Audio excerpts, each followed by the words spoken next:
பஞ்சாயத்து கூடத்தை போடுறது. போடா வீடு போ. போய் சோத்த போய் குழம்பு வச்சு சாப்பிடுங்க. வேலை வெட்டிய பாருங்க. போ போ போடா. 6 வீடு காலா போச்சுன்னா யாரும் சொல்லி கேவலப்படாரா? ஏன்டா சொல்லு போ. போடா போ. ஆவுன்னா கூடிடுறது.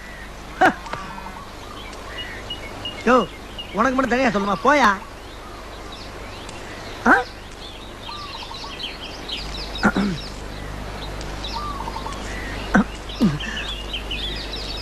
என்னையா செக்கு மாடு மாதிரி சுத்தி வர்ற? என்ன எனக்கு உன் மேலதான் ஒரு சந்தேகம். ஏன் மேலையா? பெருசு, இந்த பஞ்சாயத்தை கலைக்கப்பட்ட பாடு எனக்கு தான் தெரியும். தேவையில்லாம சிறுத்தைய சுரண்டி பார்க்க தாங்க மாட்டேன். போ போ போ போ போ போ. சூனாப்பானா, சுப்ரீம் கோர்ட்டே வந்தாலும் உன்னை ஒண்ணும் பண்ண முடியாதுடா. இதை